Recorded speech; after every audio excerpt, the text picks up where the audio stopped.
तो आज हम नहमीया उसका पहला बाब और उसकी पहली आयत से लेकर उसकी 3 आयत में पढ़ेंगे। हकल्या के पुत्र नहमीया के वचन 20वें वर्ष के किस्लेव नामक महीने में, जब मैं शूशन नामक राजगढ़ में रहता था, तब हनानी नामक मेरा एक भाई और यहूदा से आए हुए कई एक पुरुष आए।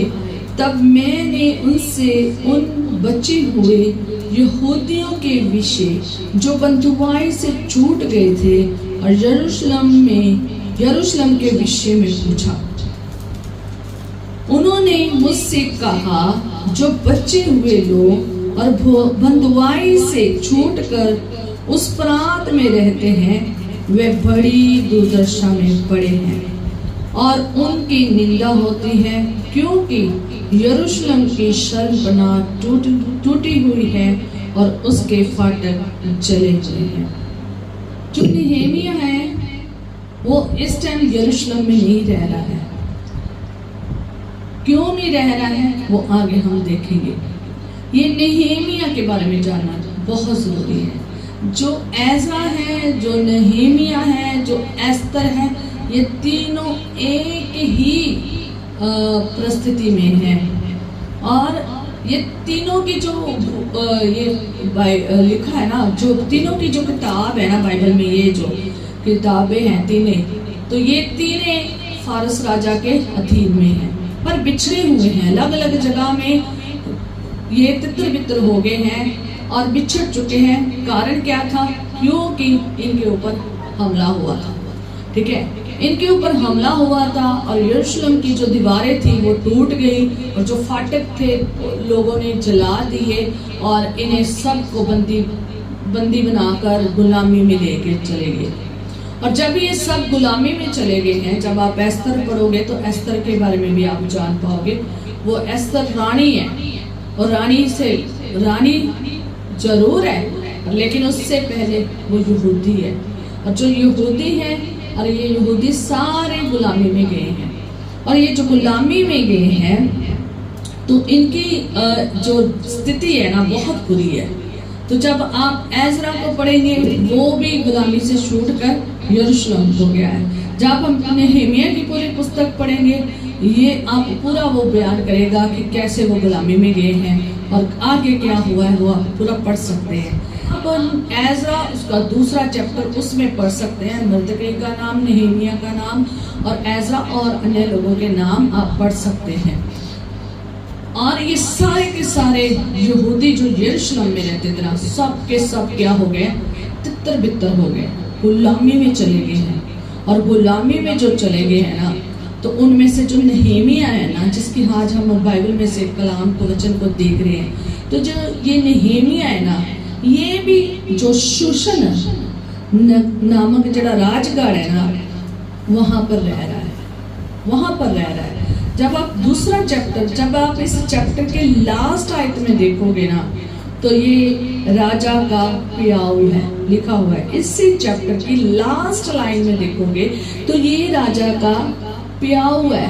तो जब आप सेकंड चैप्टर में जाओगे तो वहां पर आप देखोगे तो ये वहां पर क्या पिलाता था? ये राजा को दाख मधु पिलाने का काम करता था। इसकी मान लो कि गवर्नमेंट सर्विस ही क्या थी? गवर्नमेंट सर्विस किसके पास? राजा के महल में थी। और ये राजा को क्या पिलाता था? दाख मधु पिलाता था। सिर्फ इसकी पिलाने की ड्यूटी थी। और ये बहुत अच्छी जीवन में था, बहुत अच्छे जीवन में था। अच्छी इसकी जॉब थी, कार्य था, अच्छी जिंदगी चल रही थी, गुलामी में थे। और मैं आपको अगर बताऊं तो जब आप राजाओं की हिस्ट्री देखोगे, क्योंकि मैं पिछले दिनों में काफ़ी बादशाहों की हिस्ट्री देख रही थी, और जब मैं देख रही थी उनमें मैंने देखा कि कैसे वो हैवी यहूदियों की थी हिस्ट्री पूरी, तो कुछ और भी जातियों की थी, और कैसे यहूदियों के बच्चों को ले जाते थे, उनके माँ बाप को, बच्चों को मार देते थे, और कैसे उन्हें गुलामी में ले जाते थे, उनकी लड़कियों को एक गुलामी की तरह, एक कनीज की तरह संभालते थे और उनसे शादियां, बच्चे पैदा करते थे और उन्हें अपने धर्म परिवर्तन के लिए बोलते थे और वो परिवर्तन करते थे। और फिर कैसे उनके जो बेटे थे उनको कैसे कौन कौन से काम दिए जाते थे, उनसे कौन कौन से काम लिए जाते, ये मैं पिछले दिनों में ना काफ़ी कुछ समय से देख रही हूँ। जब मैं उसको समझ रही थी कि ये क्या है, मैंने अच्छे तो नहीं देखा, पर जितना भी मैंने देखा शॉर्टकट में मैं वो आपको बता रही हूँ कि जब उनके वहाँ पर जहाँ पर ये यहूदी लोग रहते थे और इनके ऊपर जब हमले, जो क्रिश्चियन लोग रहते थे, यहूदी लोग रहते थे, और जब इनके ऊपर हमले होते थे ना, ऐसे इनके बच्चों को, इनके ऐसे जवान बेटे बेटियों को गुलाम बनाया जाता था और भी लोगों को गुलाम बनाया जाता था। और जो जो काम उन्हें आते थे ना वही काम दिए जाते थे। जैसे कि पेंटिंग का काम आता तो वो पेंट करते थे, स्टैचू बनाने का काम आता है स्टैचू बनाते थे, अगर उन्हें लिखत पढ़त का काम आता है लिखत करते थे, जो भी काम आते थे, सिपाही का कुछ भी वो काम उनको देते थे, पर उनको देते थे जो बिल्कुल क्या है पूरे वफादारी से जो फिर वो करते हैं, अपनी जॉब करते हैं, उनको दिया जाता था। हालेलुया। तो जो ये नेहेमिया है ना, ये भी गुलामी में है। और ये जो राजा है ना, तो आप अर्थशस्त्र जो राजा है ना, उसके पास जॉब कर रहा है, उसके महल में जॉब कर रहा है, और वहां पर ये दाग मधु पिलाता है। आप 2nd चैप्टर पढ़ सकते हैं। और वहां पर क्या पिलाता है? दाग मधु पिलाता है। और ये जब अपने उस शोषणगढ़ में रह रहा है तो वहां पर कुछ लोग आते हैं। नेहेमिया उसकी 2nd आयत में पढ़ सकते हैं, 1st चैप्टर की 2nd आयत में पढ़ सकते हैं कि एक हनानी नाम का जो उसका एक भाई है और यहूदा के जो कुछ लोग हैं उसके पास आते हैं और उसे आकर कहते हैं और उससे पूछते, और दोनों हाल चाल पूछते हैं। ठीक है, यहाँ पर हाल चाल पूछा जा रहा है। ठीक है, तो जो हनानी नामक जो मेरा कहता भाई है, जो यहूदा में आए थे और कई पुरुष थे, तो कहता तब नेहेमिया कहता मैंने उनसे पूछा, जो बंधुआई से लोग छूट गए थे उनके बारे में पूछा, और दूसरा यरूशलेम के बारे में पूछा। उसने 2 चीजों के बारे में पूछा। ये 2 चीजें बहुत खास है। ठीक है, तो उसने पूछा कि कैसे है यरूशलेम का हाल, उसके विषय में पूछा, और जो लोग बंधुआई में छूट गए हैं उनका हाल कैसा है उनके विषय में पूछा। तो तब 3री आयत में आपको हाल पता चलता है। और क्या हाल पता चलता है कि जो बचे हुए लोग बंधुआई से छूटकर उस प्रांत में रहते हैं वह बड़े दूरदर्शा में पड़े। फर्स्ट नंबर लोगों के बारे में बताया गया कि जो बचे हुए लोग जिनको गुलामी से आजाद कर दिया गया है, जिनको गुलाम बनाकर ले गए थे और गुलामी से आजाद कर दिया गया है, वो यरूशलेम तो पहुंच गए हैं, पर उनकी जो कंडीशन है ना, जो उनकी दूरदर्शा है ना, वो बड़ी ही खराब है और उनकी निंदा बहुत होती है, लेकिन बहुत बुरी कंडीशन में है और पूरी मतलब इतनी ज्यादा बुरी दिशा है ना कि बयान नहीं की जा सकती उनकी। और वो बहुत दुखी और लाचार है, परेशान है और गुलामी से तो छूट गए हैं, पर यहाँ यरूशलेम में आके उनकी कंडीशन और भी दुर्दशा बुरी हो गई है और बहुत इन्हें निंदा सहनी पड़ रही है। ये किसी दिन खुदा ने चाहा तो इसके ऊपर शायद नेक्स्ट मंडे कलाम होगा, पर लेकिन जो दूसरा हाल उसने बताया है यरूशलेम का, जो यरूशलेम है उसकी भी कंडीशन बड़ी खराब हुई पड़ी है। जो यरूशलेम में वो खुदा का घर है, जो यरूशलेम में खुदा ने अपने लोगों को चुनी हुई जगह दी है, ठीक है, जमीन दी है कि तुमने यहाँ पर रहना है। ये जो यरूशलेम है इसकी कंडीशन बड़ी बुरी है। इसके क्या है, शहर पना क्या हुई है, टूटे पड़ी। शहर पना मीन्स कि जब कोई नगर बनाया जाता था, जब कोई शहर और देश ये बनाए जाते थे तो उसके आसपास क्या की जाती थी, मोटी मोटी दीवारें, बड़ी बड़ी दीवारें की जाती थी और वो दीवारें बड़ी मजबूत होती थी, कच्ची नहीं होती थी। और जिनकी कच्ची होती थी ना तो उनके ऊपर हमले भी बड़े होते थे। पर लेकिन वो दीवारें इसलिए बनाई जाती थी क्योंकि वो पूरे शहर को सेफ रखती थी, सिक्योरिटी का काम करती थी, प्रोटेक्शन का काम करती थी और उनकी सुरक्षा करती थी। ठीक है, पूरे शहर बना इसलिए वो बनाते थे ताकि पूरा शहर, नगर, देश के लोग बचे रहें और लोग क्या रहें, सही रहें, उनकी दुर्दशा बुरी ना हो, उनको किसी भी तरह का नुकसान ना हो और किसी भी तरह के हमले ना हो उनके ऊपर। तो ये जो शहर बना है, ये यरूशलेम की क्या हो गई है, टूट चुकी है और जो उसके फाटक हैं वो जल चुके हैं। आप खुद सोच के देखो कि आपने एक घर बनाया है, उसके आसपास आपने दीवारें नहीं की है और दीवारों के बिना आपका घर छत बनाकर जा फिर आप खंबे बनाकर खड़े बैठ गए हो, तो क्या वो सेफ है? क्या वो सेफ है? अगर आपने ये घर बना लिया है और छत ऊपर डाल दी है, ठीक है, जहाँ छत भी नहीं है, ठीक है, आप ऐसे खुले मैदान में बैठे हैं, तो क्या आप सेफ हैं? अगर आप खुले मैदान में बैठे हैं तो सेफ नहीं है। या फिर आपने अपने घर तो बना लिया है, ठीक है, जैसे कि मान लो सके आप ये भी सोच सकते हो कि आपने खंबे बना लिए हैं, पिलर बना लिए हैं, ऊपर आपने छत डाल रही है, दीवारें नहीं बनाई हैं, तो क्या आप सेफ है?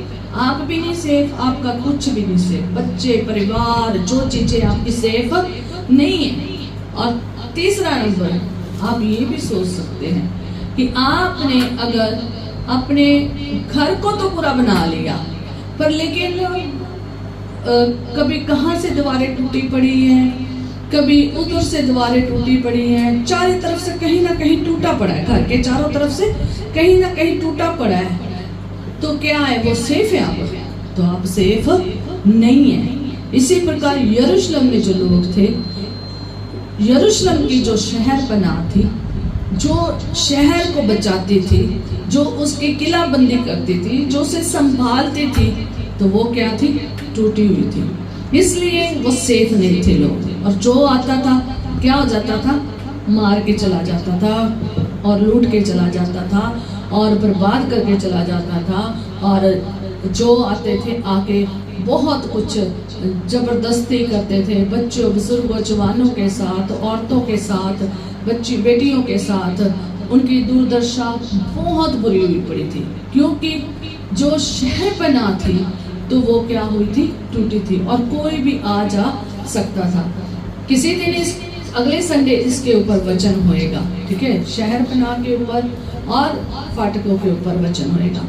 जो ये शहर बना है, फर्स्ट नंबर वो टूटी थी, दूसरा दरवाजे टूटे हुए थे, फाटक टूटे हुए थे यरूशलेम के जो फाटक थे ना, वो टूटे हुए थे। या आप सोच के देखो कि आपने घर बना लिया है, दीवारें भी बना ली है, अगर उसके दरवाजे नहीं लगे हुए हैं तो क्या होगा, सेफ होगा? बाहर का दरवाजा नहीं लगा, कमरों के दरवाजे नहीं लगे, जिस जगह आप रहते हो कोई दरवाजा ही नहीं है, ठीक है, दरवाजा ही नहीं, दरवाजे ही टूटे पड़े हैं, दरवाजे ही नहीं लगाए आपने, तो क्या होगा, बच जाएगा आपका घर?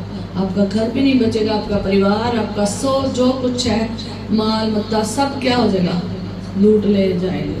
और कोई भी आएगा आके घुस के आपको मारो, कूट के, लूट के, आपके गुलाम बना के कुछ भी करके जा सकते हैं, और ठट्ठा मजाक, कूट मार करके जा सकते हैं। और इसलिए ये दोनों की कंडीशन बड़ी बुरी है। जो शहर है यरूशलेम, उसकी भी कंडीशन बहुत बुरी है, और जो लोग हैं उनकी भी कंडीशन बुरी है। लोगों की कंडीशन बुरी इसलिए है क्योंकि शहर की शर्मपना तो, और फाटक क्या है, चले हुए हैं, इसलिए कोई भी आ जा सकता है और कोई भी कुछ भी करके जा सकता है। इसलिए उनकी दुर्दशा इतनी गंदी है और इतनी लोग उनकी निंदा करते हैं। जो अन्य लोग हैं, जो अन्य शहरों और नगरों के लोग हैं, अन्य जो आते जाते हुए लोग, जो यरूशलेम के पास से गुजरते लोग, जो उसके आसपास रहते हुए लोग, अन्य प्रांतों में रहते हुए लोग जो है ना, वो उनका बहुत ठट्ठा करते हैं, बहुत ठट्ठा करते हैं, बहुत निंदा करते हो गए हैं। और वो गुलामी से भी बदतर उनकी जिंदगी होगी। गुलामी में भी एक जिंदगी बहुत बड़ी है और यहाँ पर भी बड़ी बुरी है। और ये इनकी मैं आज का जो वचन है ना, तो ये है कि ये दुर्दशा बुरी हुई क्यों। आज का टॉपिक भी यही है कि अगर किसी पर्सन की दुर्दशा और निंदा हो रही है ना, तो वो उसका क्या रीजन है। ठीक है, क्यों लोग बुरी दुर्दशा में पड़ जाते हैं और क्यों लोगों की जो निंदा हो जाती है, क्यों ये सब कुछ शहर की हालत ऐसी हो जाती है और लोगों की ऐसी हालत हो जाती है, क्यों यरूशलेम के फाटक जल गए और क्यों यरूशलेम के शहर पर ना जो दीवारें हैं वो क्या हो गई हैं, टूट गई हैं। कारण क्या है, इतना बड़ा यरूशलेम पत्थरों से बना हुआ है वो, ठीक है, इतना बड़ा यरूशलेम है, इतने बड़ी अच्छी होगी शहर पनाह है, ये जो शहर पनाह टूट कैसे गए और कैसे जल गए, ये फाटक कैसे जल गए और ये लोग गुलामी में कैसे चले गए, क्यों गुलामी में चले गए। आज का जो टॉपिक है वो यही है कि लोग गुलामी में क्यों चले जाते हैं और जब अगर गुलामी में छूट भी गए हैं तो उनकी दुर्दशा कैसी हो जाती है, गुलामी में भी दुर्दशा कैसी हो जाती है और वैसे भी उनकी दुर्दशा कैसी हो जाती है, क्यों उनकी इतनी निंदा होती है। और ये जानना बहुत जरूरी है। अगर हम अपने जीवन में ये चीजें जान जाएंगे तो आपकी दुर्दशा कैसी है आप समझ पाएंगे। और ये दुर्दशा तब तक सही नहीं होगी जब तक आप अपने बारे में जानेंगे नहीं। या खुदा के चुने हुए लोग हैं, खुदा को मानने वाले लोग हैं, खुदा की मर्जी में चलने वाले लोग थे, क्या हो गया, क्यों इनकी कंडीशन हो गई है बुरी। आज हम मसीहों को सीखने की जरूरत है। आज हमारे मसीह लोग सीखते नहीं है। सबसे पहले बड़ी बात जो है ना, वचन चल रहा होता है ना, तो वचन में सीखते नहीं है, जिसकी वजह से उनकी दुर्दशा गंदी हो जाती है, क्योंकि उन्होंने सीखा नहीं, समझा नहीं और उसको उसके मुताबिक नहीं चले हैं। पर जब आप, आज यही वचन है कि अगर आपके हालात बुरे हैं, अगर आपके घर के हालात बुरे हैं, अगर आपके बच्चों के हालात बुरे हैं, अगर आपकी जिंदगी के हालात बुरे हैं, अगर आपके कारोबार के हालात बुरे हैं, उसकी वजह कहीं ना कहीं आप खुद होते हैं। ज्यादा से ज्यादा आप खुद होते हैं। आप मौका देते हैं शैतान को, आप मौका देते हैं खुदा को कि हमारी हालत ऐसी हो जाए। इनसे सीखे। आज का टॉपिक भी यही है कि इनकी दुर्दशा क्यों बुरी हुई है, क्यों कंडीशन बुरी हुई है, क्यों यरूशलेम इतनी ऐसा जला पड़ा है, राख हुआ पड़ा है और सब कुछ उसका खत्म हुआ पड़ा है, क्यों। आज बथेरे लोग हैं मसीह में, उनके घर, उनके परिवार, उनकी चर्च, उनके कलीसिया, उनके जीवन ऐसा बुरा हुआ पड़ा है, ऐसी बुरी कंडीशन में है। काम काज, कारोबार, जो काम, जो रास्ते वो सही नहीं है। क्यों? कारण है क्योंकि जो गलतियां इन्होंने की है ना, वो सेम आज मसीह लोग कर रहे हैं, सेम आज मैं और आप भी कर रहे हैं, सेम आज सारे जितने भी जने हैं ना वो कर रहे हैं। इसलिए दुर्दशा क्या हो जाती है, बुरी हो जाती है, कंडीशन बुरी हो जाती है, निंदा होती है। एक बात तो निंदा इसलिए करते हैं क्योंकि कोई भड़ रहा होता है, मसीह में कोई भड़ रहा होता है और खुदावंद का जलाल जाहिर हो रहा होता है, बड़ी आशीष होती है, आशीषें होती हैं। लेकिन कभी कभी ये हालात भी होते हैं। जब ये हालात आ जाएं तो आपको समझ जाना चाहिए, आपकी जिंदगी में अगर बच्चों के हालात बुरे हो रहे हैं, अगर आपका हस्बैंड के हालात बुरे हो रहे हैं, अगर आपकी बीवी के हालात बुरे हो रहे हैं, अगर आपके घर के हालात बुरे हो रहे हैं, अगर आपके कारोबार के हालात बुरे हो रहे हैं, बरकत में नहीं है और गलत काम हो रहे हैं, सेफ नहीं है, सिक्योरिटी में नहीं, सुरक्षा में नहीं है, रक्षा में नहीं है, अगर हो रहे हैं तो याद रखें अपने जीवन को परखना बहुत जरूरी है, समझना बहुत जरूरी है, कलाम के बीच में जाना बहुत जरूरी है, कलाम को पढ़ना बड़ा जरूरी है। आज पढ़ते नहीं है इसलिए बुरी दशा होती है। याद मसीह गलतियां करते हैं और जब कह दो फिर उन्हें बड़ा गुस्सा लगता है, जब आप गुस्सा कर गए अपनी आशीष खो दी। जब आपने वचन को सुन लिया, मनन कर लिया और दिल लगा लिया कि नहीं, मेरे जीवन में ऐसा नहीं होना चाहिए, तो आप अपनी जिंदगी में कभी भी नुकसान नहीं झेलेंगे।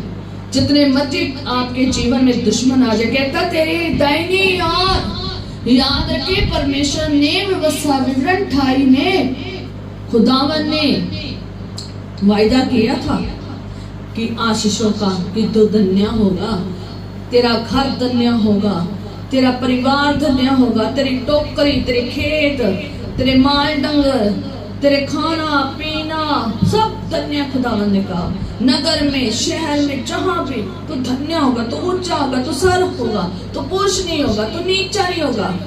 धन्य लिखा है, हर चीज धन्य लिखा है। और क्या लिखा है कि एक रास्ते में शत्रु आएंगे और 7 रास्ते में भाग जाएंगे। पर यहाँ तो शत्रु क्या कर रहे हैं? तंग कर रहे हैं। दूसरे लोग उठ के बातें बना रहे हैं, दूसरे लोग उठ के उनकी निंदा कर रहे हैं, उनका विरोध कर रहे हैं, उनको लूट रहे हैं, उनके बच्चों को, उनकी बीवियों को, उनके परिवारों को परेशान किया जा रहा है, उन्हें दुखी किया जा रहा है, उनको लूटा जा रहा है, उनको खराब किया जा रहा है, उनकी नींदें हराम कर दी है, वो सेफ नहीं है, इसलिए वो इस दुर्दशा में है। और याद रखें इसका कारण है, क्या किया था इन्होंने, आज हम सीखेंगे, ताकि हमारे जीवन में ऐसे कोई कारण ना बने जिससे हमारी दुर्दशा क्या हो, बुरी हो। खुदावंद के वचन में लिखा कि उनकी जो दुर्दशा थी ना वह बड़ी, और आज हमको कारण देखेंगे कि उनकी दुर्दशा क्यों खराब है। जब आप नहमीया और उसकी 6 में पढ़ते हैं ना, तो नहमीया यहाँ पर प्रार्थना कर रहा होता है और दिन रात वो इसराइलियों के लिए प्रार्थना कर रहा होता है। और ऊपर भी आप पढ़ सकते हैं 4-5 आयत में, पर मैं 6 में आना चाहूंगी और वहां से पढ़ना चाहूंगी। और वहां पर जब वो प्रार्थना कर रहा होता है दिन रात, तो क्या होता है कि वहां पर लिखा है कि मैं इस्राएल के पापों को जो हम लोगों ने तेरे विरुद्ध किए हैं मान लेता हूँ। याद रखें, ये जो इस्राएली थे ना, इनकी बुरी हालत, और ये गुलामी में एक ही वजह से गए थे। कारण क्या था? क्योंकि उन्होंने खुदा के नियमों की पालना नहीं की थी। और लिखा, आप जब ये पूरा चैप्टर पढ़ते हो तो लिखा है कि मैं इस्राएल के पापों को जो हम लोगों ने तेरे विरुद्ध किए हैं मान लेता हूँ। मैं और मेरे पिता के घराने दोनों ने पाप किया है, हमने तेरे सामने बहुत बुराई की है, और जो आज्ञाएं, विधियां और नियम तूने अपने दास मूसा को दिए थे उनको हमने नहीं माना, और उस वचन की सुधि ले। आगे फिर बाद में पढ़ेंगे। ये जो कंडीशन बुरी हुई है ना, उसका पीछे रीजन ये खुद ही नहमीया बता रहा है। ये नहमीया खुद ही बयान कर रहा है, वो अपने बारे में, अपने पिता के घराने के बारे में और इस्राएल के बारे में। वो ये बयान करता है कि जो इस्राएलियों के पापों को, कहता है मैं इस्राएलियों के पापों को जो हम लोगों ने तेरे विरुद्ध किए हैं। पहला नंबर इनकी बुरी दुर्दशा का होने का, इनकी निंदा होने का, यरूशलेम का उजड़ जाने का, यरूशलेम का फाटक का जल जाने का, शर्मपना टूट जाने का जो कारण था ना, वो ये था कि उन्होंने परमेश्वर की विरोधता की, उन्होंने परमेश्वर के विरुद्ध पाप किया है, उन्होंने परमेश्वर की बात को नहीं माना है।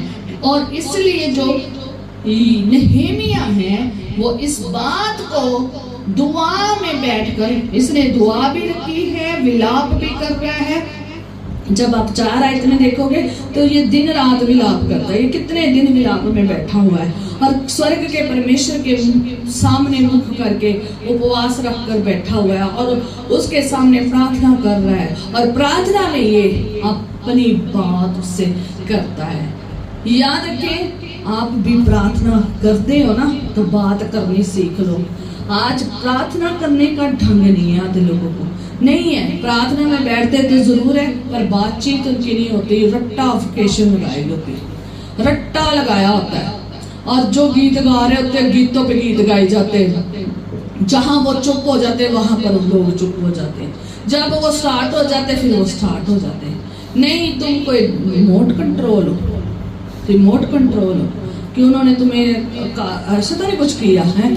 आज जो बहुत लोग हैं दुआएं तो कर रहे हैं, प्रार्थनाएं तो कर रहे हैं, फर्स्ट नंबर उनकी गुप्तगू करने का ढंग सही नहीं है, ढंग ही नहीं सही। ये ढंग सीखे कि जब आप प्रार्थना करें उपवास के साथ भी आए, बिना उपवास के भी आए, विलाप के साथ भी आए, बिना विलाप के भी आए, कैसे भी आए, खुदा के सामने जब बैठे तो जांचिए अपने आप को, परखिए अपने आप को, सोचें मैंने क्या किया है और परमेश्वर के सामने गुप्तगू करें। जैसे नहेमिया ने गुप्तगू की है, जैसे नहेमिया ने प्रार्थना की है, जैसे नहेमिया ने कहा है कि मैं इस्राएल के पापों को जो हम लोगों ने तेरे विरुद्ध किए हैं मान लेता हूँ। ये फर्स्ट नंबर यही है कि इनके ऊपर ये कंडीशन जो आई है, ये दुर्दशा जो बुरी हुई है, जो हालात बुरे हुए हैं, जो ये सारी कंडीशन में बिखरे पड़े हैं, शर्मना टूट गई इनकी और जो इनके फाटक जल गए हैं, ये बिल्कुल बुरी हालत में है। इनकी वजह ये थी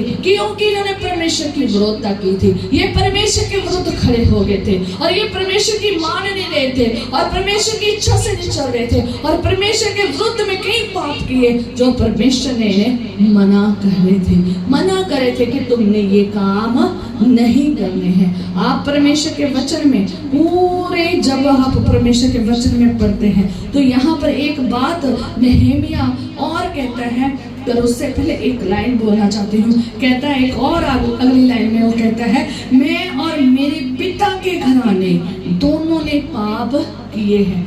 मैंने भी और जो मेरे पिता का घराना है उसने भी क्या किए हैं, गुनाह किए। ये बड़े लंबे समय से चल रहे हैं गुलामी में, ये बड़े लंबे समय से चल रहे हैं गुलामी में और इन्होंने गुनाह किए हैं, इसलिए इनके पिता और इनके जो ये खुद इस हालात में है।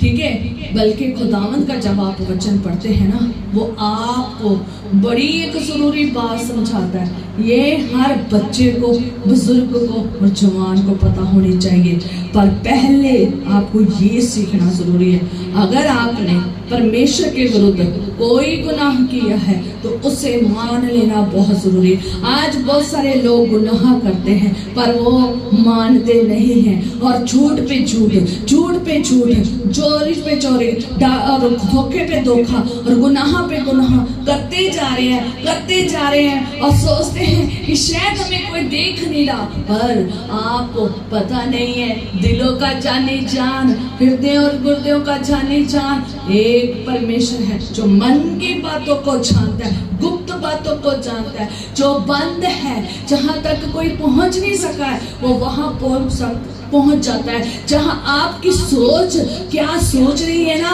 वो आपकी सोच को जानता है। जब आप खुदा के घर में होते हैं या बाहर कहीं जगह पर भी होते हैं, वो सोच जानता है कि तुम्हारी सोचें, तुम्हारे ख्याल, तुम्हारे विचार, तुम्हारे इरादे, तुम्हारे इमोशन, तुम्हारे विचार और तुम्हारी बातें, तुम्हारा हृदय, तुम्हारा मन कैसा है, वो सब कुछ जानता है। आप किसी को बताएं या ना बताएं, पर वो जानता है। आप किसी के सामने शो ऑफ करें या ना करें, आप चाहे मकोटा पा के घूमते रहें, पर लेकिन वो जानता है, वो जानता है तुम कैसे हो, वो जानता है मैं कैसी हूँ, वो जानता है तुम सब कैसे हो। याद रखें, आप परमेश्वर से आप अपनी मन की बातें भी नहीं छुपा सकते, आप अपने किसी भी चीजों को नहीं छुपा सकते। वो जानी जान परमेश्वर है और इसलिए जब आप परमेश्वर के पास आते हैं, अगर आपको पता चल गया है कि मेरी कंडीशन बुरी है, मेरे हालात बुरे हैं, मैं क्यों नहीं अशिक्षित हूँ, मैं क्यों बार बार इस दुर्दशा में आ जाता हूँ। आप जरूर सीखे, या तो खुदावंद आपको सिखाना चाहता है, या फिर आपने परमेश्वर के विरोध में गुनाह किया है, इसलिए आपकी और जो लोगों की कंडीशन है ना वो इसलिए खराब हो जाती है। याद रखिए, जो लोग खुदा की विरोधता में खड़े हो जाते हैं, जो लोग खुदा के विरुद्ध पाप करते हैं और उनकी कंडीशन बुरी हो जाती है, बुरी हो जाती है। आज लोग सोचते नहीं है, मुख से गुनाह करते हैं, जो दिल में आता है बोल देते हैं, जो आंखें देखना चाहती है अपनी इच्छा से देखते हैं, सुनते हैं, बोलते हैं, चलते हैं, पर लेकिन वो भूल जाते हैं मेरे परमेश्वर ने मुझे क्या सिखाया है, मुझे कैसे चलना है, ये भूल जाते हैं, जिसकी वजह से लोगों की दुर्दशा क्या हो जाती है, खराब होगी। ये भूल गए हैं खुदावन की इच्छा क्या है, ये भूल गए हैं खुदावन ने हमें क्या कहा था, ये भूल गए हैं, इसलिए इनकी दुर्दशा, इनकी जो निंदा, इनकी जो सेफ्टी है वो खत्म हो गई है, इनकी ढाल खत्म हो गई है, इनका किला बंद खत्म हो गया है, और ये पूरी ऐसे खुले में बैठे हैं, ऐसे बैठे हुए हैं, बुरी कंडीशन में बैठे हैं। कारण पता क्या है, क्योंकि इन्होंने परमेश्वर के विरुद्ध क्या किया है, पाप किया है। जब हम वचन को नहीं ना मानते, वचन सुनाया जाता है तो मानते नहीं ना, तब कई ऐसी कंडीशनों में आ जाते हैं। और यहाँ पर ये इस कंडीशन में आए हैं, कहता मेरे पिता ने, वो कहा पीछे अपनी फैमिली, जो उसके बाप की फैमिली है, वहां के गुनाह को भी सोचता है कि उन्होंने भी क्या किए हैं, गुनाह। और हम जो इस पीढ़ी में चल रहे हैं, हमने भी क्या किए हैं, गुनाह। उनके पिछली पीढ़ियों के भी गुनाहों को, अपनी पीढ़ी के गुनाहों को भी खुदा के सामने क्या कर रहा है, मान रहा है कि हमने तेरे सामने, तेरे विरुद्ध में क्या किया है, गुनाह किया है। उसे समझ आ गई है कि ये जो हालात हो गए हैं ना, ये जो हम गुलामी में चले गए हैं ना, ये जो बंधुआई में छूट कर लोग यरूशलेम में आ गए हैं ना, तो यरूशलेम और वो बंधुआई में पड़े लोगों की कंडीशन इसलिए बुरी हुई है क्योंकि हमने गुनाह किए। ये मान गया है, ये समझ गया है। आज लोग मानते भी नहीं है और समझते भी नहीं है, वो अपने गुनाहों को नहीं मानते, वो कहते हम सही हैं, वो पकड़े भी जाते हैं गुनाह करते, फिर भी कहते सही है। आज मानते नहीं है और खुदा के सामने नहीं मानते, और जिसके विरुद्ध गुनाह किया उसके विरुद्ध भी नहीं मानते। अगर आप गुनाह करते हैं तो फर्स्ट नंबर नहमीया से ये सीखें। अगर आप छुटकारा पाना चाहते हैं, अगर आप आजाद होना चाहते हैं, अगर आप गुलामी से आजाद होना चाहते हैं, अगर आप इस दुर्दशा से गुलाम होना चाहते हैं, आजाद होना चाहते हैं, छुटकारा पाना चाहते हैं, लोगों की निंदाओं से छुटकारा पाना चाहते हैं, तो आप जरा अपने गुनाहों को क्या कर ले, मान ले।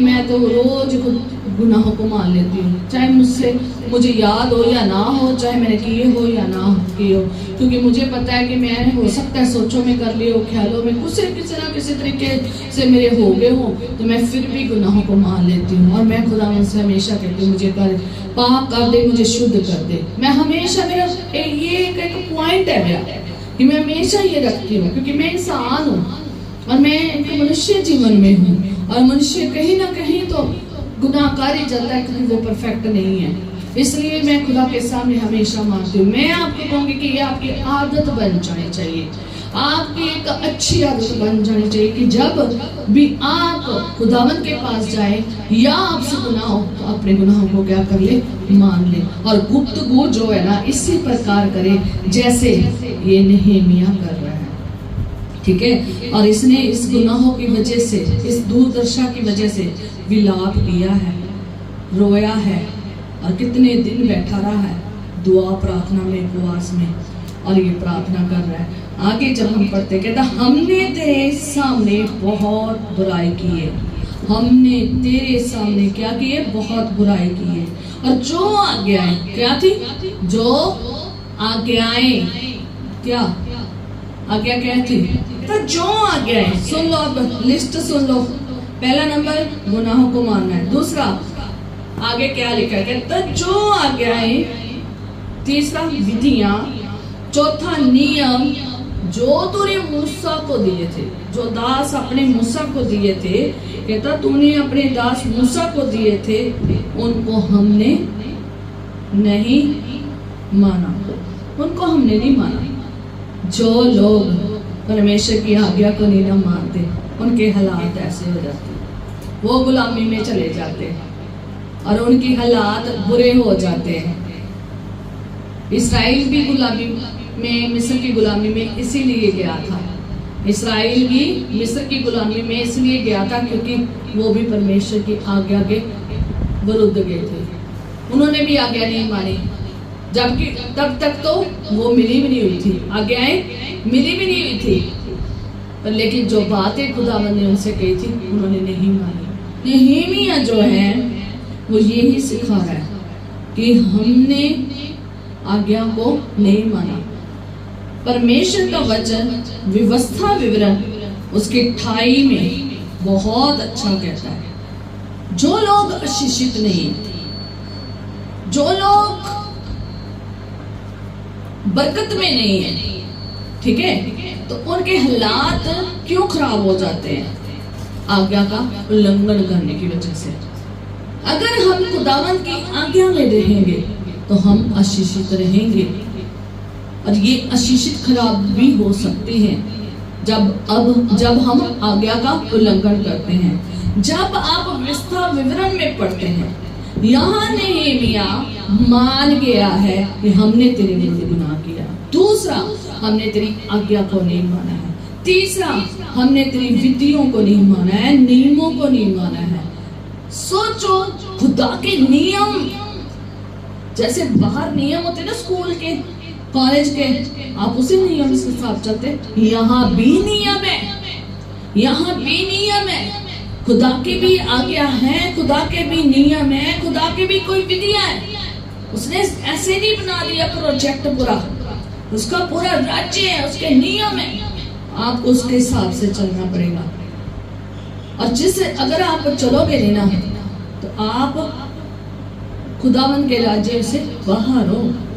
अगर आप किसी बच्चे को भी स्कूल में डालते हो, या आप जॉब में जाते हो, या आप कोई भी चीज करते हो, और जिस भी जगह में रहते हो, जिस भी देश में रहते हो, वहाँ के नियम है, वहाँ के नियम है। चाहे स्कूल है, कॉलेज है, हॉस्पिटल है, चाहे कुछ भी है, नियम है।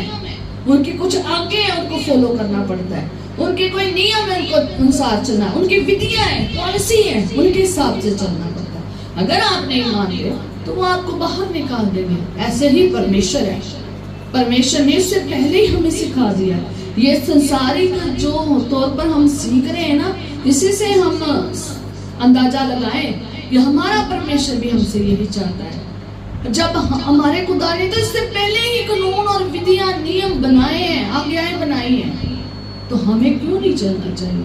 और जब हम नहीं ना चलते फिर ऐसे हालात तो हो जाते हैं। खुदावंद के हथियार बड़े अलग हैं। मैंने किसी दिन सोचा था कि मैं खुदावंद के हथियारों के ऊपर बात करूं, कि वो उसके हथियार अलग अलग है जो उसके विरुद्ध में चलते हैं, वो उसके विरोध में खड़े हो जाते हैं। आज्ञा नहीं ना मानते, विरोध में खड़े हो जाते हैं। जब वचन की बातों को नहीं ना मानते, वचनों को नहीं ना सुनते, तो उसके विरोध में खड़े हो जाते हैं। और एक मसीह को ये सीखना बहुत जरूरी है कि वचन का विरोध नहीं करना है, खुदा के कलाम का विरोध नहीं करना है, खुदावंद की आज्ञा के विरुद्ध नहीं चलना है, और खुदा के नियमों और जो विधियां हैं उनके विरुद्ध नहीं चलना है। खुदावंद का फर्स्ट हथियार यही है कि वो लोगों को, जो लोग उसकी आज्ञा को मानते नहीं ना, तो वो उनके दुश्मनों के हाथ में नहीं दे देता है। वो गुलामी में लोग चले जाते हैं और गुलामी में जाकर इधर उधर फिर जिंदगी व्यतीत करते हैं।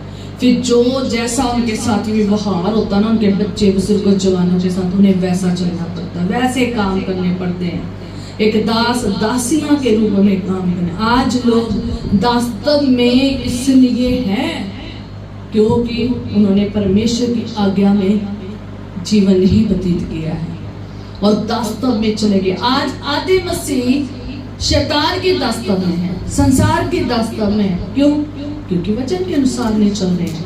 अगर हम परमेश्वर के वचन के अनुसार चलेंगे ना, तो व्यवस्था विवरण 28 की आशीषें जो है ना, वो तुम्हारे ऊपर आके ठहर जाएगी, तुम्हारे ऊपर आकर ठहर जाएगी। पर लेकिन उससे पहले अगर आप चाहते हो कि आपकी दुर्दशा सही हो, आपकी कोई निंदा ना हो, आपको किसी चीज को झेलना ना पड़े, तो आपको व्यवस्था ग्रहण 28 तो उसका जो पहला ही आप अध्याय पहला ही वर्ष पढ़ोगे तो वहां पर लिखा है, यदि तू अपने परमेश्वर यहोवा के सब आज्ञाएं जो मैं तुझसे कहता हूं, कहता जो मैं तुझसे कहता हूं, परमेश्वर कह रहा है, चौकसी से पूरी करना। आज चौकसी नहीं है, घर में चौकसी नहीं है, खुदा के घर में चौकसी नहीं है, बच्चों में चौकसी नहीं है। अगर कोई चौकसी सिखाना चाहता है तो लोग उसे क्या कहते हैं, छोड़ो परा, बच्चा है अभी, छोड़ो परा,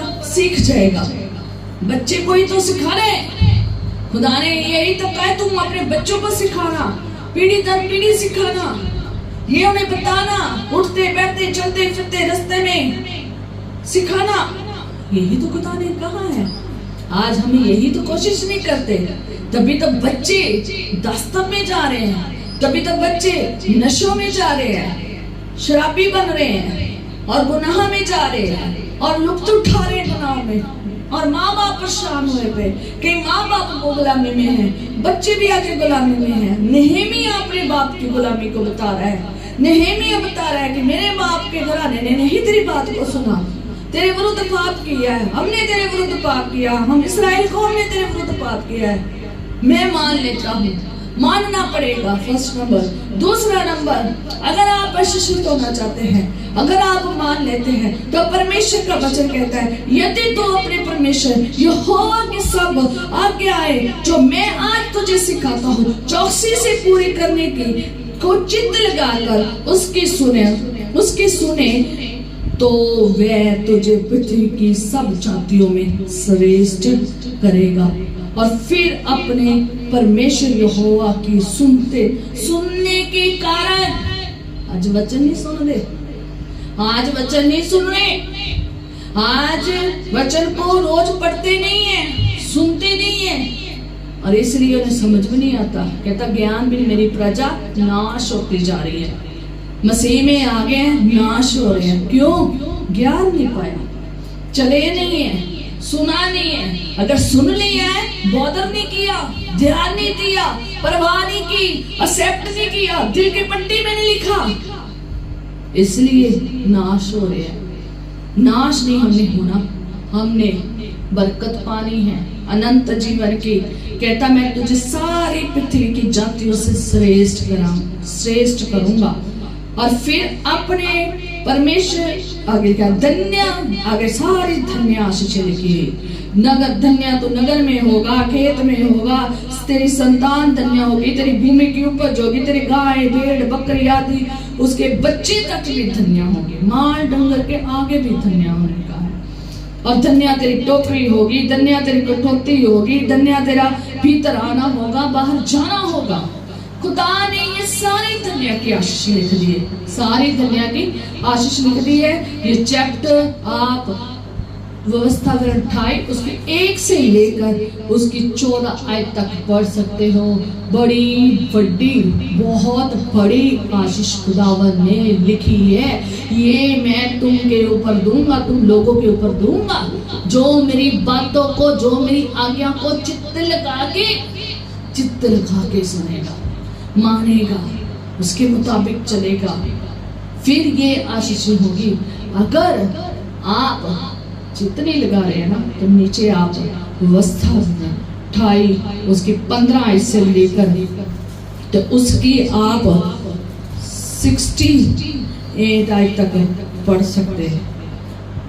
इतनी ज्यादा शराब और इतने ज्यादा दंड, इतनी ज्यादा बीमारियां ते परेशानियां आके उन लोगों को पकड़ लेती हैं जो लोग खुदावन की आज्ञा का उल्लंघन करते हैं।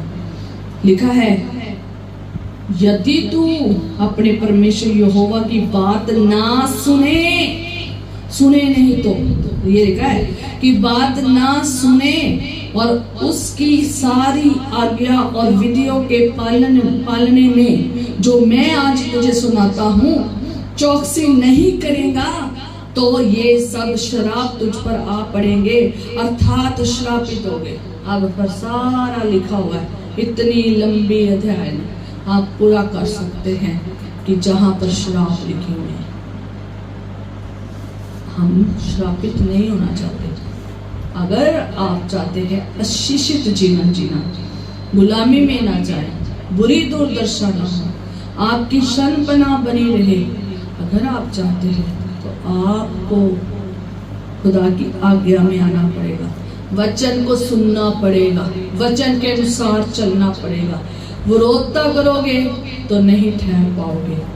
आज्ञा, नियम और विधियां नहीं मानोगे तो यही हाल होगा जो इनका हुआ है। ये गुलामी में चले गए हैं और वहां पर सारे तितर बितर हो गए हैं। आगे जब आप परमेश्वर के वचन में पढ़ते हो तो वहां पर 9 आयत में लिखा है, और जब वो खुदावन के साथ नहेमिया बात कर रहा है, नहेमिया जो है लगातार जब गुनाहों को मान लेता है कि हमने ये किया है, तो उसके बाद वो खुदावन को वचन भी स्मरण कराता है।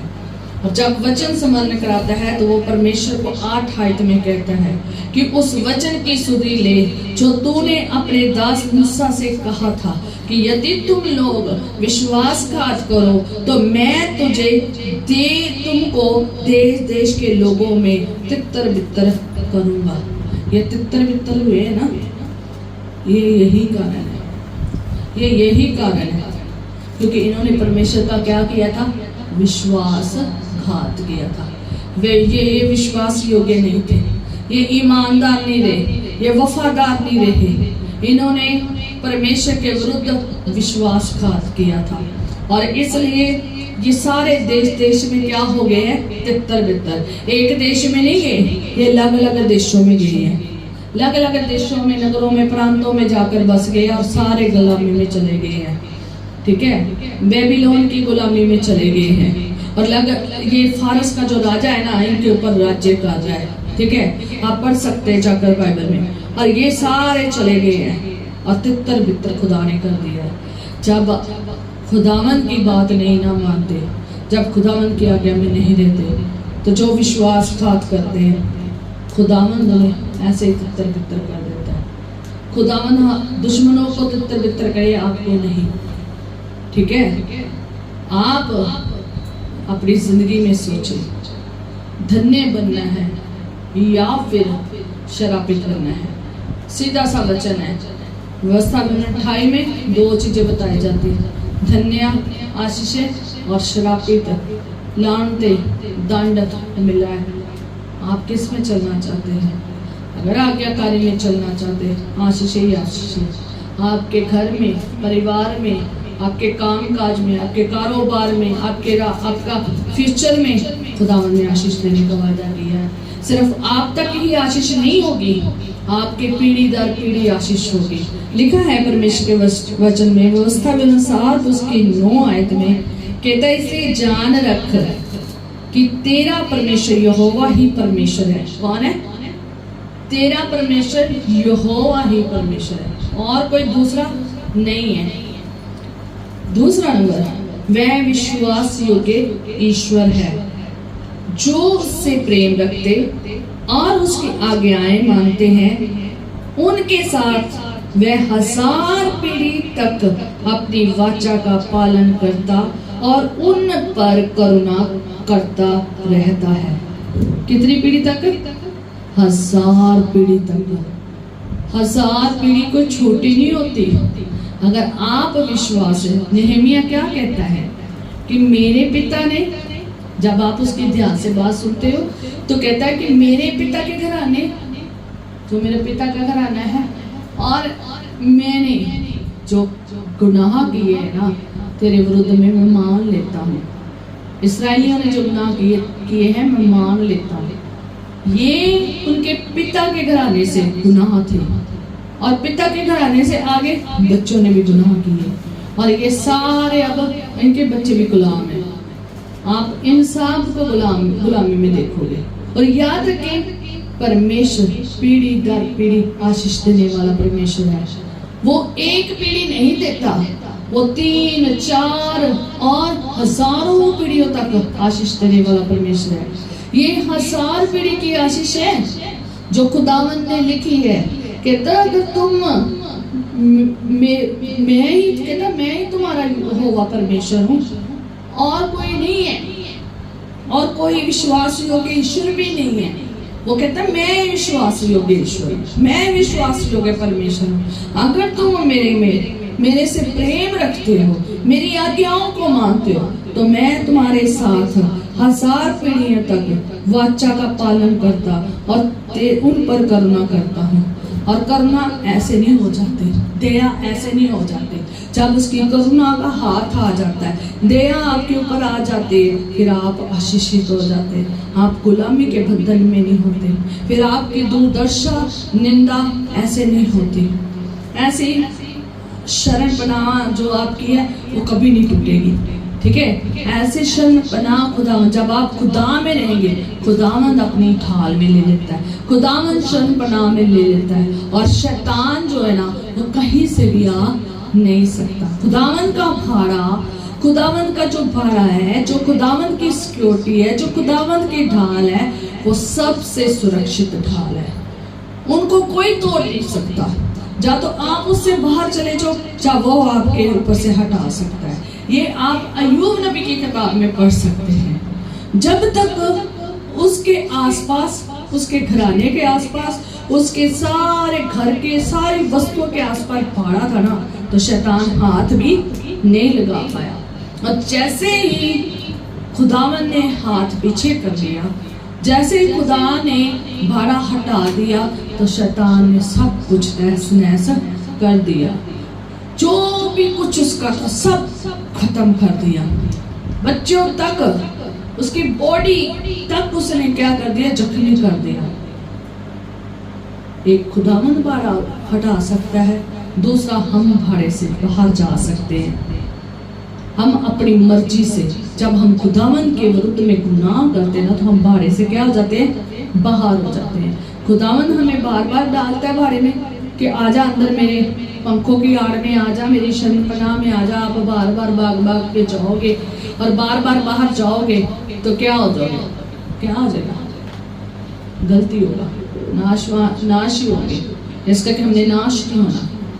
ये खुदा के विरुद्ध में गए हैं, आज्ञा नहीं मानी, इसलिए इनका भाड़ा क्या हो गया, हट गया। ये आज्ञा से बाहर हो गए, खुदावंद की इच्छा से बाहर हो गए, खुदावंद को नहीं माना और अपनी मर्जी से चले हैं, इसलिए इनका भाड़ा जो है ना अलग हो गया। अगर आप ये आप व्यवस्था आगे भी बहुत सारी जगहों में पढ़ सकते हैं। एक मैं आपको और गिनती उसकी 14 और उसकी 18 में आपको बताऊंगी। परमेश्वर के वचन में हम गिनती पढ़ेंगे, हालेलुया।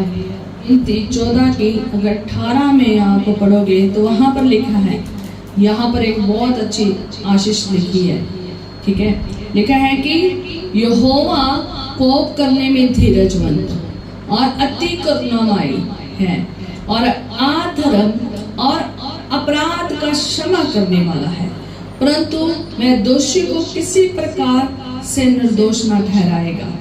जो किसी ने दोष किया है ना, गुनाह किया है ना, अगर वो दोषी है ना, उनको निर्दोष नहीं ठहराएगा, ठीक है। जो दोषी है वो दोषी ही रहेगा, पर लेकिन वो करुणामय परमेश्वर है, वो क्षमा करने वाला परमेश्वर है, ये भी याद रखें, ठीक है। और पूर्वजों के अधर्म का दंड उनके बेटों और उनके बेटों और पोतों और परपोतों को देता हूँ। अब इन लोगों के अधर्म को अपनी बड़ी करुणा के अनुसार, जैसे तू मिस्र से लेकर यहाँ तक क्षमा करता रहा है, वैसे ही अब भी क्षमा कर दे, ठीक है। तो यहाँ पर जब आप देखते हैं ना, तो खुदावन ने जब इस्राएल मिस्र में थे, गुलामी में थे, तो खुदावन ने उनकी दुहाई को सुना, तो उन्हें क्या किया था, क्षमा किया और उन्हें गुलामी में से निकाल लाया। उनकी दुर्दशा बहुत बुरी थी। जो फिरौन था, उनकी सेना थी, उन्होंने बहुत बुरी कंडीशन की थी। उनके बच्चों को मार दिया, उनकी बेटियां क्या थे, सही जीवन नहीं व्यतीत कर रहे थे। उनके काम इतने हार्ड, उनकी जिंदगी इतनी हार्ड थी और उनसे इतने हार्ड काम करवाते थे और कम खाना देते थे ताकि वो ज़्यादा बलवंत ना हो जाए। उनके बच्चों को मरवा देते ताकि वो ज़्यादा फैल ना जाए। और उनके सब चीज़ों की कंडीशन बुरी थी। और जब ये बहुत बुरी कंडीशन में चले गए और बहुत इनके साथ बुरा हुआ, बच्चों के साथ, बुजुर्गों के साथ, काम करने वाले लोगों के साथ इनके हालात बुरे हुए, इनके सब कुछ बुरा हुआ, तो इन्होंने परमेश्वर को पुकारा और परमेश्वर ने अपने दास मूसा को भेजा और ये सारी इस्राएलियों की जो कौम है इनको छुटकारा दिया और छुटकारा पाकर ये यहाँ पर आ गए हैं। और पर लेकिन अभी भी बदले नहीं है, कुछ लोग अभी भी बदले नहीं है। जब आप गिनती 14 चैप्टर देखोगे तो इन लोगों ने बहुत कुड़कुड़ाया है, बहुत विरोधता की है, बहुत उल्लंघना की है, आज्ञाकारी में नहीं रहे, कठोर रहे हैं, हटीले रहे हैं, नरम नहीं बने हैं और बातों को नहीं माना है और खुदावन की इच्छा से नहीं चले हैं और कुड़कुड़ा रहे हैं। तो खुदावन ने ये वचन कहा था अपने लोगों को और मूसा ने प्रार्थना की है। जब ये लोग कुड़कुड़ाते हैं तब मूसा ने प्रार्थना की है और मूसा ने प्रार्थना की है यही और कहा है, हमें बताया है कि तू बड़ा करुणामय परमेश्वर, तू क्रोध का धीमा है, तू क्रोध नहीं करता है, ठीक है, तू कोप करने में धीरजमंद है। वो खुदावन के क्रोध को ठंडा करने के लिए प्रार्थना कर रहा है कि तू तो बड़ा करुणामय परमेश्वर है। तूने तो इनके आगे भी अधर्म को क्या कर दिया था, क्षमा कर दिया था। तूने आगे भी इन्हें बचा लाया है, तू अब भी क्षमा कर दे, अब भी इन्हें क्या कर दे, बचा दे। और खुदावन का वचन ये भी बता रहा है कि जो दोषी है ना वो किसी प्रकार से निर्दोष न ठहरेगा और फिर उनका गुनाह कहाँ तक जाएगा, उनकी सजा कहाँ तक उन्हें मिल सकती है, दंड कहाँ तक मिल सकता है। बेटों को, पोतों को और परपोतों को वो देता है। इतना लंबा दंड, पीढ़ी दर पीढ़ी दंड भी देता है। इसलिए याद रखें, अपनी जिंदगी को सही बताएं ताकि आगे आने वाली पीढ़ियां सुरक्षित हो, ताकि आप सुरक्षित हो, ताकि आप आशीषित हो, ताकि आपकी फैमिली आगे आशीषित हो। आपको ये चीजें अपने आने वाले सारे लोगों को बतानी पड़ेगी, अपने बच्चों को, अपने संगियों को, अपने साथ रहने वालों को, अपनी पीढ़ियों को ये बात बतानी पड़ेगी कि खुदावन पीढ़ी दर पीढ़ी आशीष भी देता है, 1000 पीढ़ियां तक आशीष देता है। कुछ वचन मैंने पढ़े नहीं है, आप लेवी व्यवस्था में पढ़ सकते हैं और आप 19 चैप्टर, जब लेवी व्यवस्था उसका 19 चैप्टर पढ़ते हो ना और उसका 20 चैप्टर पढ़ते हो ना, आप जाके पढ़ सकते हो कि खुदावन ने कैसी आज्ञा दी है और किन आज्ञा को मानना चाहिए। अगर कोई उसका उल्लंघन करता है वो बहुत बड़ा दंड पाता है। और खुदावन ने बहुत सारी आज्ञा दी है और खुदावन ने पूरी आज्ञा बताई, नियम बताए, आप पढ़ सकते हैं। यहाँ पर लेवी व्यवस्था 19 चैप्टर के पूरे नियम पढ़ सकते हैं। खुदा ने अपनी सारी इस्राएली मंडली को क्या क्या नियम दिए थे और फर्स्ट नंबर उसने यही कहा कि पवित्र बनो। और फिर उसने सारी आज्ञा दी है कि तुम अपने माता पिता की आज्ञा का पालन करो, अपने कहता अपनी अपनी माता और अपने अपने पिता का भय मानना, मेरे विश्राम के दिनों को मानना, और मैं तुम्हारा परमेश्वर यहोवा हूँ। तुम मूर्तों की और ना देवताओं की प्रतिमाएं ढालकर ना बना लेना, मैं तुम्हारा परमेश्वर हूँ। आगे आप और पढ़ते जाएंगे तो वो आपको सारे 10 हुक्मों को डिटेल में बताया हुआ है, आप पढ़ सकते हैं। और खुदावन ने कुछ ऐसी चीजें भी लिखी है कि खुदावन ने खाने के बारे में भी कुछ लिखी, क्या नहीं खाना। और फिर उसके बाद खुदावन ने अपने बेटियों के बारे में, उनकी बेटियों के बारे में भी लिखी है कि, और फिर उसके बच्चों के बारे में भी लिखी है। फिर खुदावन ने ओजों के बारे में लिखी है जो भूतों को सेधते हैं, भूतों को सेधने वाले, साधने वाले हैं, जो भूतों को साधने वाले, जो ओजे हैं, ठीक है। और जो कहते हैं ना ये फ्यूचर बताते हैं, आज की डेट में देखते हो ना फ्यूचर बताते हैं हम कार्ड के जरिए, ठीक है। और हाथों को देखकर कुछ ना किसी तरीके से आपकी चीज़ों को देखकर क्या बताते हैं, फ्यूचर बताते हैं। भूत सेधने वाले को बुलाते हैं, हमारा ये काम बन जाए, हमारा वो काम बन जाए। इन चीज़ों से खुदावन ने क्या किया है, मना किया है। और खुदावन ने आगे बहुत सारी चीज़ों को लिखा है, पर लेकिन परमेश्वर ने लेवी व्यवस्था 20 चैप्टर में ये भी बताया है कि अगर आप गुनाह करोगे ना, मेरी उल्लंघना करोगे ना, आज्ञा का उल्लंघना करोगे ना, दंड पाओगे। ये आप पूरा दंड पढ़ सकते हैं, लेवी व्यवस्था में पूरा दंड पढ़ सकते हैं कि अगर आप उस देश में जो मैं तुझे देने वाला हूँ ना, अगर तुम वहाँ पर जाते हो ना, तो वहाँ के अगर तुम देवी देवताओं को पूछते हो और वहाँ पर अपने बेटे बेटियों की शादियाँ कराते हो या औरतों को मानते हो, जब भूत सेधने वालों की ओर फिरते हो और जब व्यभिचार करते हो और गुनाह करते हो, तो कहता मैं उसके लोगों के बीच में नष्ट कर दूंगा, खुदावन खत्म कर दूंगा। ठीक है, तो इसलिए हमें ये सारा 19 चैप्टर है, व्यवस्था 90 चैप्टर और उसका 20 आप पढ़ सकते हैं और खुदावन के चरणों में डर में रहे, ताकि खुदावन आपको क्या करे, ब्लेस करे।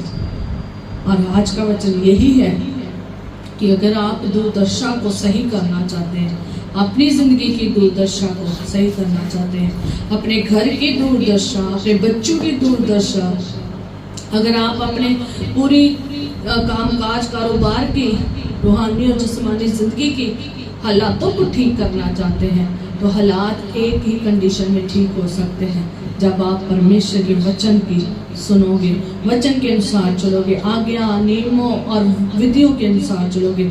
अगर आप यही वचन आप पढ़ोगे ना, आगे जाकर पूरी बाइबल में पढ़ सकते हैं, तो वो आपको पोते, जैसे यहाँ पर बताया था ना, तो वहाँ पर आप पढ़ सकते हैं, वो पोतों को भी आशीष देता है, वो बेटों को, पोतों को और पोतों को, 3rd और 4th जनरेशन को क्या देता है, आशीष देता है, 3री और 4थी पीढ़ी तक आशीष देता है। और पहले जो मैंने आपको बताया व्यवस्था विवरण में पढ़ के, तो वहाँ पर 1000 पीढ़ियाँ तक आपको आशीष देता है। अब आप सीखे यहाँ से, आप 1000 पीढ़ियों तक आशीषित रहना चाहते हैं, या अपनी पीढ़ी तक ही रहना चाहते हैं, या अपनी पीढ़ी की बर्बादी करना चाहते हैं, या आप भी बुरी दशा में गुजर के गए हैं और सोचे कि हमारे आगे भी बुरी कंडीशन में ही बच्चे आगे पीढ़ियां गुजरे। अगर आप नहीं चाहते कि आपके आगे आने वाली पीढ़ियां बुरी दुर्दशा में जाए, बुरे हालातों में चली जाए, तो आपको परमेश्वर की आज्ञा में आना पड़ेगा। नहेमिया से सीखे और उसकी तरह प्रार्थना करें। आप आदमी हैं, आप लड़के हैं, आपको सीखना चाहिए नहेमिया से। हर मसीह को नहेमिया से सीखना चाहिए कि जब कहीं ऐसी गलतियां हो जाएं, गुनाह में चले जाएं, गुलामी में चले जाएं, किसी भी कंडीशन में चले जाएं, तो खुदावंद के सामने ऐसे ही विलाप करें, ऐसे ही प्रार्थना करें, ऐसे ही रोएं और ऐसे ही खुदावंद के सामने अपनी गलतियों को, गुनाहों को मान लें और जो परमेश्वर के वचन के विरुद्ध किया है वो माने। और खुदावंद जो है ना, व्यवस्था विवरण 28 की आशीष उन लोगों के ऊपर देता है जो उसकी आज्ञाओं को मानते हैं। हमने व्यवस्था विवरण की 28 की आशीषें तो याद रह जाती है, क्या रह जाती है, आशीषें तो रह जाती है। बड़ा हम खुदावंद को कहते हैं, तू कहता धन्य होगा, खुदावंद तेरा वचन कहता है कि तू कहा है कि धन्य होगा तेरा देश, तेरा खेत, तू बाहर आने जाने में, और तेरा खेत होगा, खेत में इस काम काज होगा।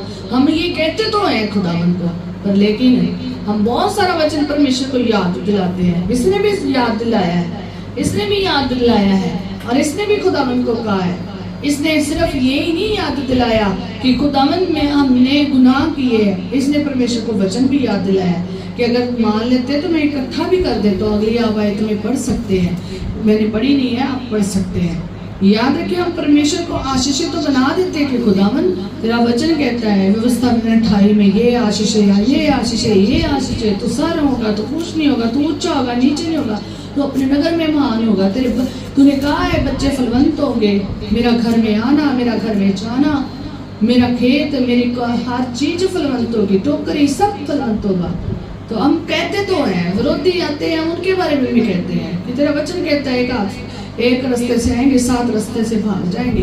हम कहते हैं परमेश्वर को, व्यवस्था में था कि सारी बातें बयान कर देते हैं, पर जो पहले जो 3 आयतें हैं ना, तो उनको भूल जाते हैं कि परमेश्वर ने आपको पहले क्या कहा था, कि आप पहले आज्ञा में आए। अगर मेरी आज्ञा को चित्त लगा कर मानोगे ना, तो फिर ये आशीष उतरेगी, फिर तुम सारी धरती की जो जातियां ना, उनमें श्रेष्ठ होंगे, श्रेष्ठ बनना है। इसलिए आज आपने परमेश्वर के वचन में ये सीखा है और चलें। हालेलुया, हालेलुया, बोले हालेलुया। आप आए, हम प्रार्थना करेंगे।